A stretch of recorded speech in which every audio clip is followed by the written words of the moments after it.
Hello everybody, and welcome to today's video. Now today's video is a very special one. It has two stories. The first story is of a young lady who was working at an Asian night festival, and she manages to hop on a haunted shuttle that reveals more than meets the eye. The next story is of a couple who travels up to Lake Superior, where the boyfriend picks up an object from the beach. Now this object is not just an ordinary object. Some of you already know that things found in nature may already have an owner to them.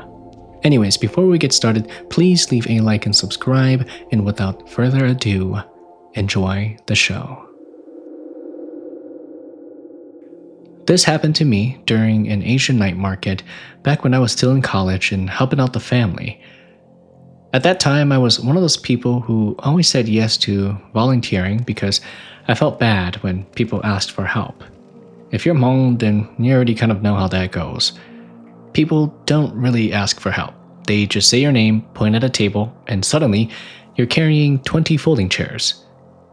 The night market was held at a fairground area in the city, and it was one of those big community events where everybody comes out.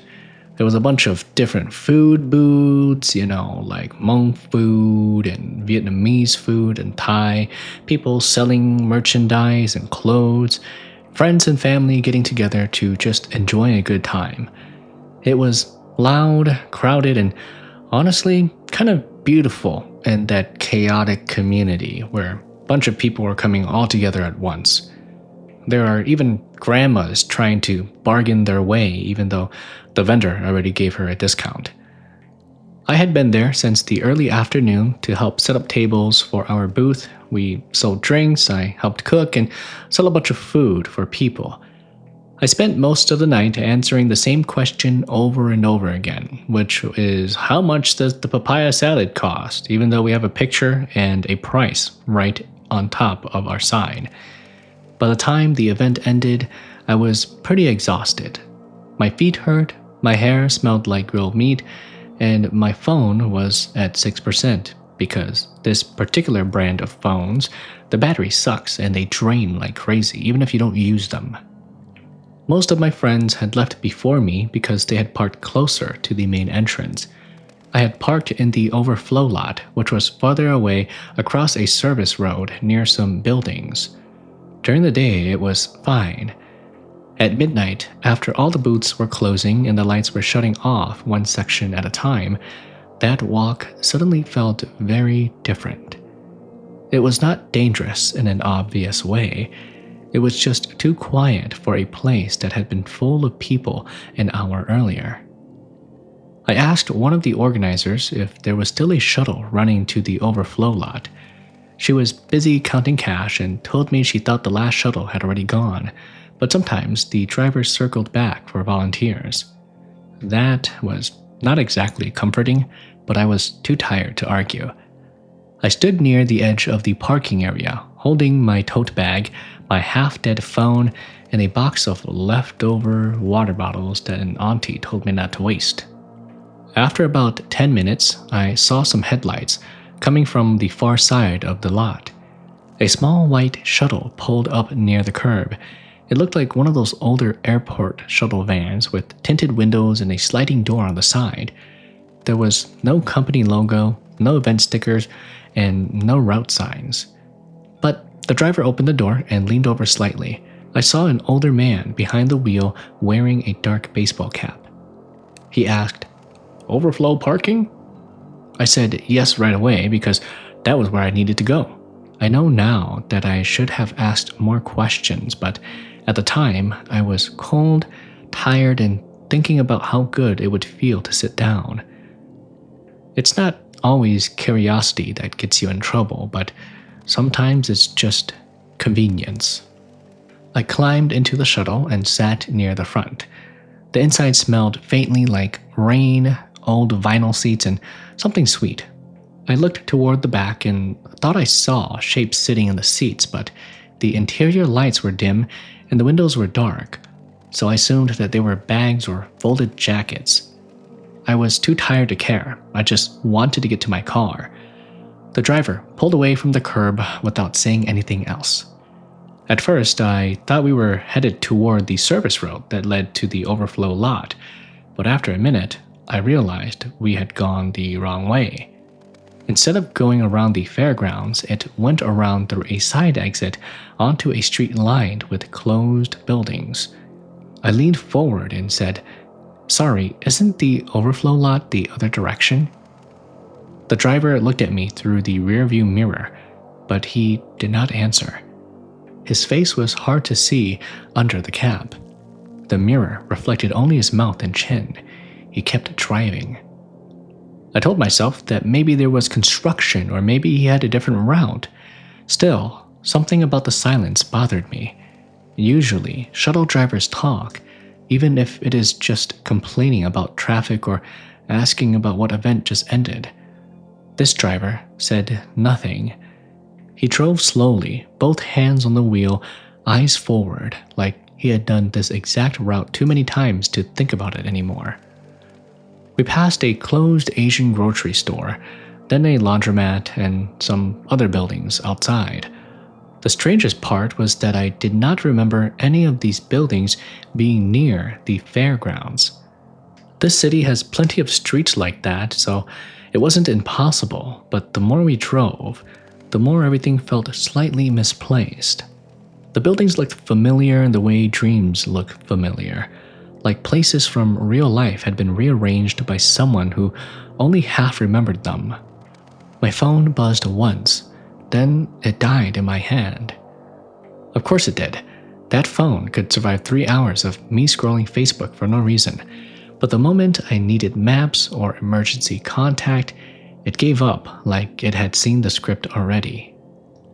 I looked out the window and noticed the reflection of the seats behind me. That was when I saw them clearly for the first time. There were people sitting at the back of the shuttle, an old woman with her hands folded over a purse, a young man in a graduation hoodie, and a little boy leaning against the window. And there was a teenage girl holding some snacks. Their faces were dim, but they were there. I turned around fast. The seats behind me were empty. I faced forward again, heart pounding, and looked at the window reflection. The passengers were back. They sat quietly, watching the road, not looking at me. I could see them only in the glass, not directly, only reflected in the dark windows. That was the moment I understood something was wrong. Not just weird, wrong. I try to stay calm because panicking inside a moving vehicle does not help unless you have a plan, and I did not have a plan. I looked at the driver and said, "Can you stop here? I think I got on the wrong shuttle." This time, he answered.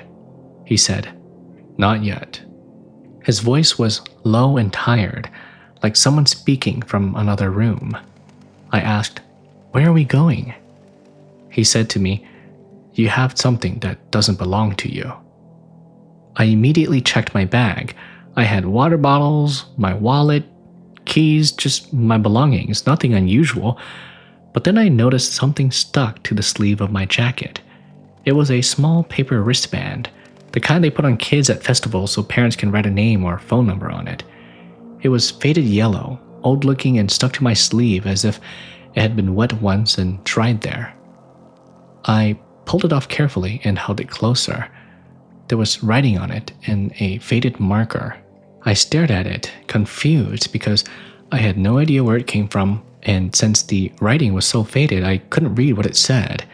I had not touched any wristbands or even had any on at the beginning, but in that moment, the little boy in the window reflection started to cry. I looked up. In the glass, all the passengers had turned toward me.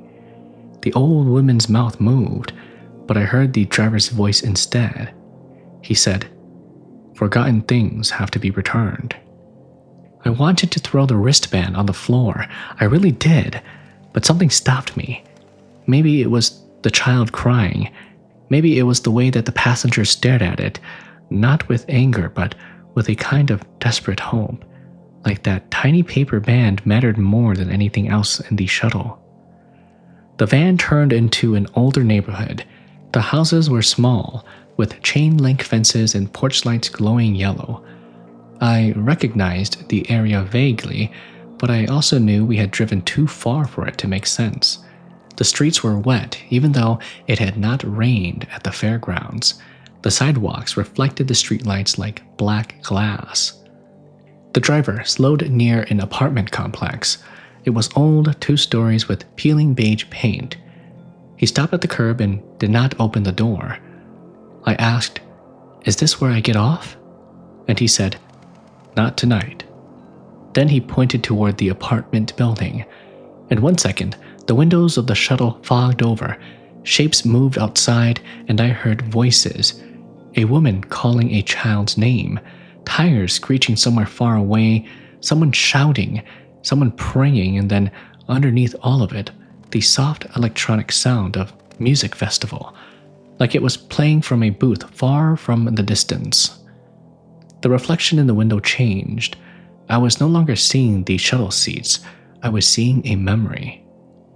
A little girl stood near a curb holding a balloon. She wore a pink jacket and had the yellow wristband around her wrist. Her family was busy loading things into a car after some kind of night event. For a moment, nobody was looking at her. She saw something across the street. Maybe another child, maybe a toy, maybe something only she could see. She stepped away. A vehicle came too fast. I closed my eyes before the impact, but I still heard it. When I opened my eyes again, I was back inside the shuttle. The wristband was in my fist, damp now, like it had been soaked in rain. My whole body felt cold. The driver said, "Her name was not brought home." I whispered, "What does that mean?" He replied, "The family moved, but the name stayed behind." I did not fully understand, but I understood it enough to feel sick. The shuttle began moving again. This time, it drove back toward the fairgrounds, or at least I hoped it did.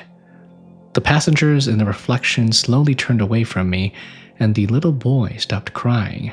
The teenage girl with the snacks looked down at her hands, and the old woman nodded once, almost like she was telling me I understood enough for now. When the shuttle finally stopped, we were back at the overflow lot. My car was 10 feet away, and the door opened. I did not move right away. I asked the driver, "What am I supposed to do with it?" He looked at me in the mirror. For the first time, I saw his eyes. They were not scary exactly. They were just tired, deeply tired. He then told me, "Someone remembers." I got out holding the wristband. The moment my feet touched the pavement, the shuttle door closed.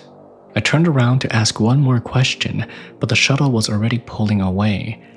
It drove toward the far end of the lot, where the lights did not reach, and disappeared behind a row of parked cars.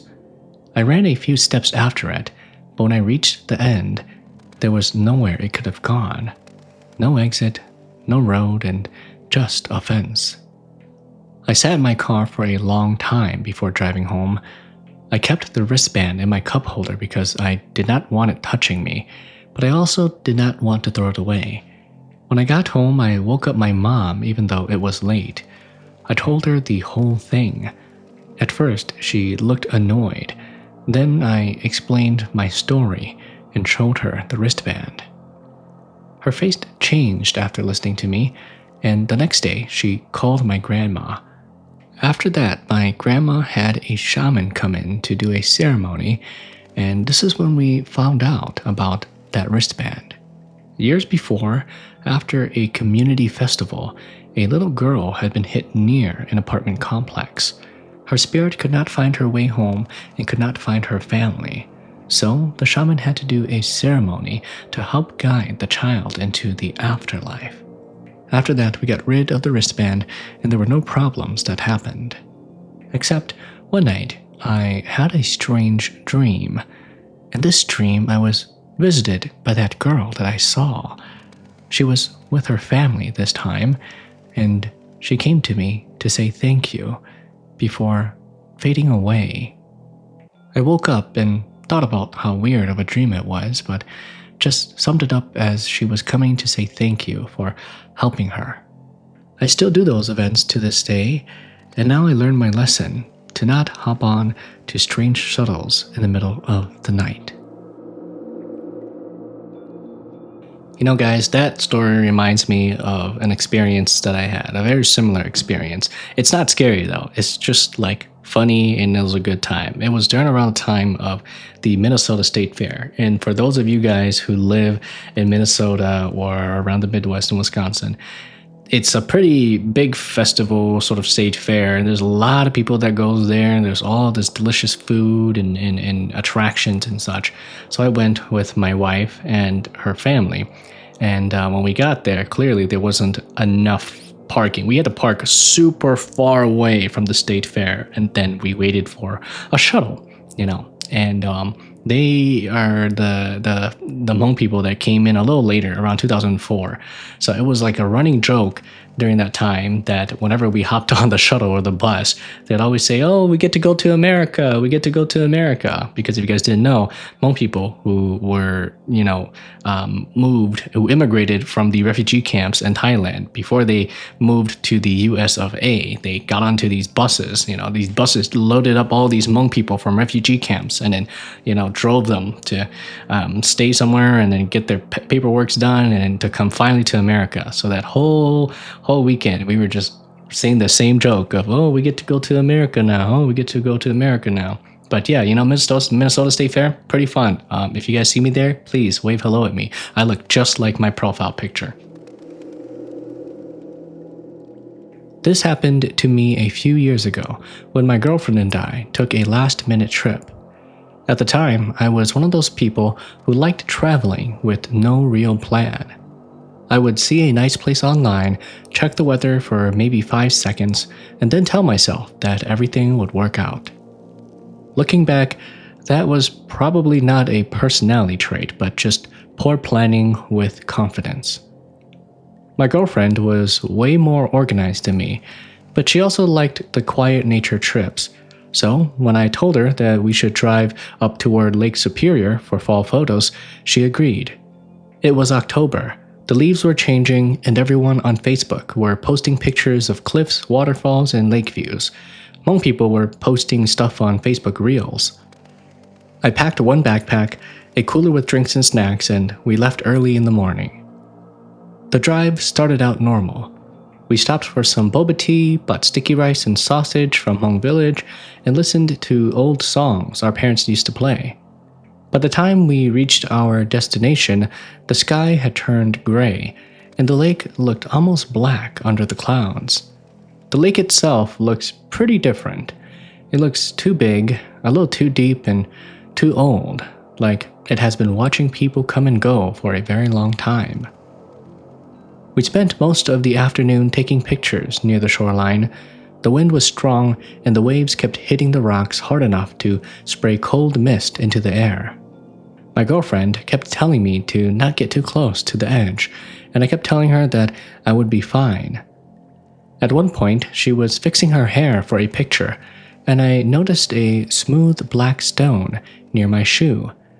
It was flatter than the others, almost perfectly oval, and when I picked it up, it felt strangely warm, even though everything around us was freezing.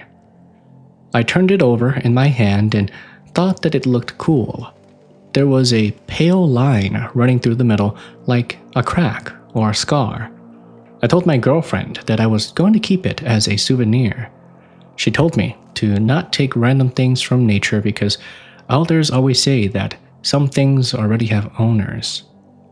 I laughed and said that it was just a rock. She gave me that look that people give you when they know that you're already making a mistake but are too tired to argue. By evening, we started looking for a place to stay. I had not booked anything because, again, I thought being spontaneous was the same thing as being adventurous. The first 2 hotels we called were full, and the third one was way too expensive. The fourth one just simply didn't answer. Our phone signals kept on dropping, and the sky was getting darker fast. So I just followed the GPS toward a cheaper motel that showed up about 20 minutes away. That was when things started to feel off. The GPS told us to turn onto a narrow road surrounded by trees. At first, I thought it was just a shortcut, but after a few minutes, the pavement became rough and cracked. There were no houses, no streetlights, and no other cars, only the headlights cutting through the trees and the sound of our tires crunching over the ground. My girlfriend sat up straight and asked if I was sure this was the right way. I told her that this was the path that the GPS told us to go. The road kept on going, and the deeper we drove, the quieter everything became. Even the radio cut out. Then we saw a wooden sign half covered by branches. It said, "Road closed ahead," but the GPS still insisted that we continue. I slowed down, and that was when we heard something hit the side of the car. Not loud, but sharp, like someone had slapped the passenger door with an open hand. My girlfriend jumped and grabbed my arm. I stopped the car and looked into the mirror. There was nothing behind us. No person, no animal, and no branch close enough to touch the car. Then it happened again, this time on my side. A wet slap against the driver's door. I did not wait around to investigate. I backed up carefully, turned the car around in the narrow road, and drove out of there as calmly as I could. The GPS kept trying to reroute us back onto that same road. So my girlfriend turned it off and told me to just follow the main highway until we saw lights.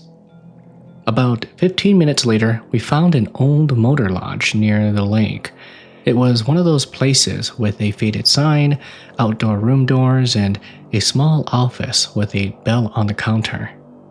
There was a vacancy sign glowing in the office window, and at that point, any bed sounded better than driving around lost in the woods. The woman at the front desk was an older lady. She was small, quiet, and wrapped in a thick cardigan, even though the office was quite warm. She looked at us for a long time before asking if we needed one room. I said yes, and she gave us room 6 and told us to not open the back window because the wind from the lake came through at night. I thought that it was a weird thing to say, but not weird enough to leave. The room was cheap, and I was tired. Those two things have put many people in questionable situations, and that night, we joined the list. Room 6 was old but clean. It smelled like bleach, old wood, and faint dampness that every building near big water seems to carry. There was one bed, a small TV, microwave, and a bathroom with a noisy fan. My girlfriend showered first while I brought in our bags. When I opened my bag, the black stone fell out and landed on the floor with a heavy sound. My girlfriend looked at me and asked why did I still bring it. I told her that it was just a souvenir, and she shook her head and said that if something follows us, then she was going to blame me. I joked and told her that if something wanted that rock so bad, that it could pay for our gas first. She didn't really laugh much. At the time, I just thought that she was tired, but now I think some part of her already felt that something was wrong. We ate some of our leftovers from Hmong village and watched a little TV, and then we got ready for bed. I put the black stone on the nightstand next to my phone, and my girlfriend fell asleep quickly because she could just sleep anywhere if she's tired enough. However, on the other hand, I'm not those kind of people. The room just felt a little too quiet, and every time the heater turned off, I could hear the lake wind moving outside the building. Sometime after midnight, I heard dripping water. At first, I thought it was the bathroom sink. I got up, checked the faucet, and saw that it was dry. The shower was dry too. I went back to bed and listened. The dripping came again, slow and steady, from somewhere near the foot of the bed. I reached over and turned on the lamp. The carpet near the door was wet, not soaked, but damped in a trail like someone had walked across it with wet feet. I stared at it for a few seconds, trying to make sense of it. Maybe we had tracked water in from the outside. Maybe my shoes were wet, but my shoes were by the heater, and the trail did not start from the front door. It started near the wall under the back window. Then I saw footprints. They were small, bare, and dark against the carpet. They led from the back wall to the foot of the bed, then stopped. I stood there, holding my breath, staring at those footprints while my girlfriend slept beside me like nothing was happening. I said her name softly, but she didn't move. I then said it a little louder, but still nothing. That scared me more than the footprints because usually my girlfriend woke up pretty easily. If I opened a bag of chips too loudly, she would wake up and ask what I was eating. But now, for some reason, with me standing beside the bed whispering her name in a motel room, she did not even stir. The room suddenly smelled like lake water. It smelled like, usual water, a little bit of mud and wet leaves. There was something also metallic as well. The black stone on the nightstand looked darker than before, almost shiny, like it had just been pulled from the lake. Then the blanket moved. Not by a lot, but just enough that I saw it press down between us. The mattress dipped slowly in the empty space between my girlfriend and I, like someone small and heavy had climbed onto the whole bed and was settling in. I could see the outline of a weight under the blanket, but there was nothing there. My whole body went cold. I wanted to grab my girlfriend and run, but now was not the right time. My brain kept on trying to reject what my eyes were seeing. The blanket dipped deeper, and then I heard breathing. Wet, shallow breathing from between us, right beside my girlfriend's shoulder.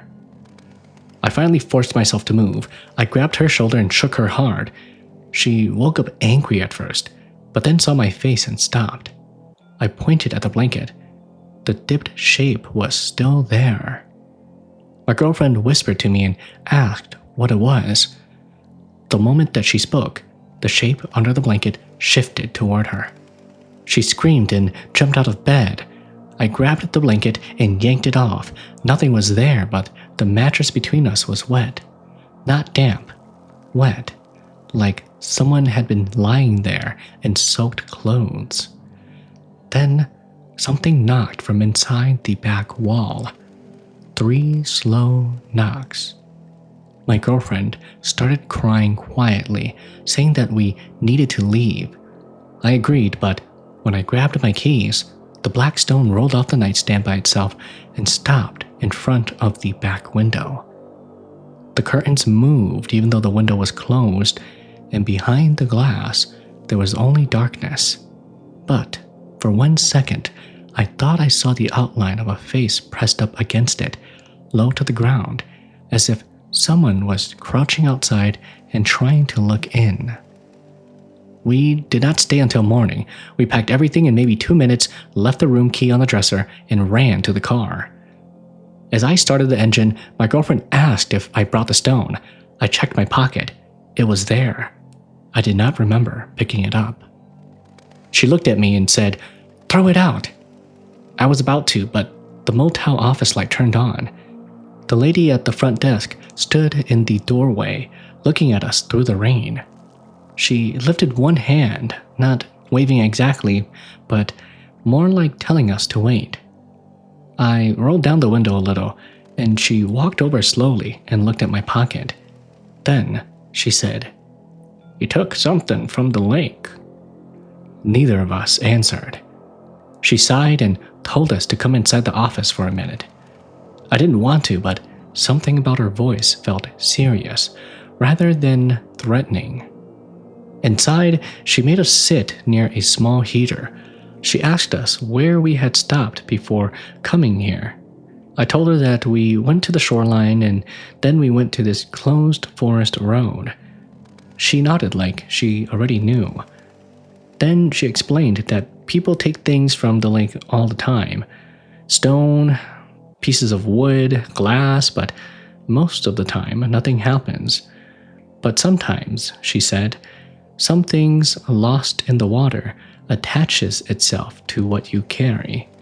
Not because it hates you, not always, but sometimes warmth attracts cold things. Food attracts hungry things, and photographs attract things that we want to be remembered.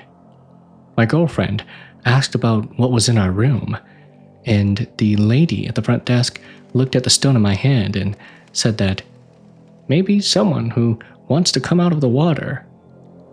She told us not to keep it and to not throw it into the wood and also not to bring it home. She said that we had to return it to the lake, but not carelessly. She said that we had to bring it back and respectfully apologize for taking things that didn't belong to us and ask that whatever followed us for it to stay in its own place. I felt stupid. Actually, I felt worse than stupid. I had laughed about it earlier. I had treated the stone like a souvenir, like the whole world was just something I could pick from because it looked cool. Now, my girlfriend was beside me, furious, shaking under her jacket because something cold had tried to crawl into bed with us. We waited in the office until the sky turned gray, and then the front desk lady told us to go straight ahead to the lake, to not stop for breakfast, not take pictures, and not talk too much until the stone was back. We did exactly what she said. The lake looked even bigger in the morning. The water was dark and the waves rolled in like they had been moving all night. We found a quiet spot away from other people. I took out the black stone in my pocket and held it in both hands, and then I apologized out loud. I said that I didn't know and that I wasn't trying to take anything from anyone.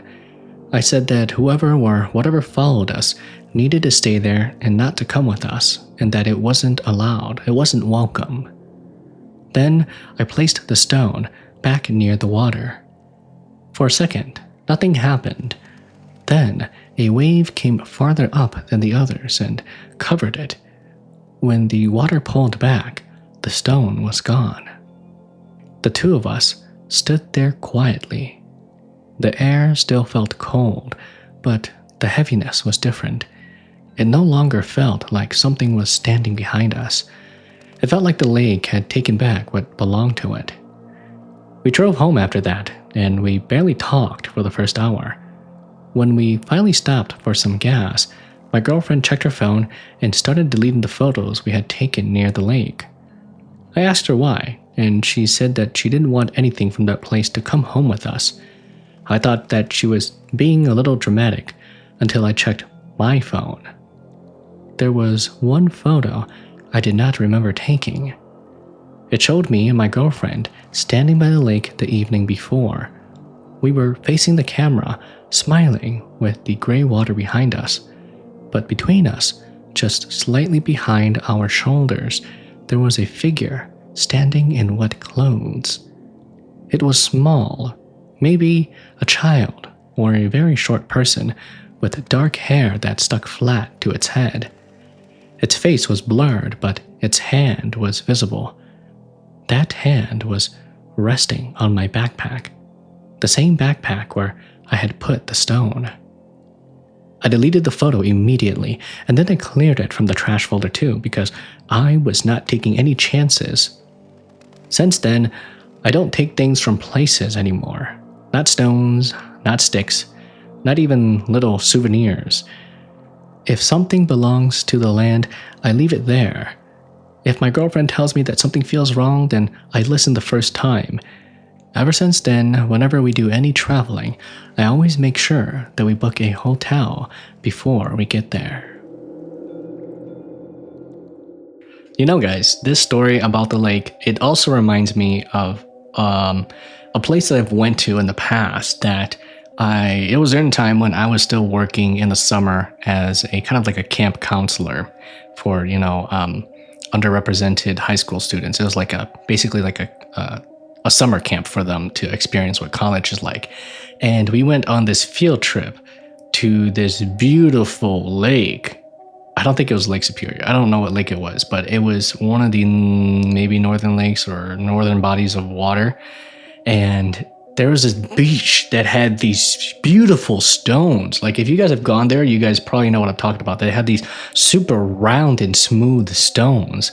And some of them were real flat, some of them were real wide, but they were smooth. And some of them were like almost circular, like an egg or almost like a ball, and I really wanted to take one of these stones home. Like they just look so beautiful. But when you get there, there's this huge sign that says, do not take any rocks, do not take anything from this beach or this lake or whatever. So me, being a goody two-shoe, I decided not to take anything. And on top of that, I've heard too many stories similar like this one, where they take things from lakes or take things from nature and then they get haunted. So I was not going to risk my life for that.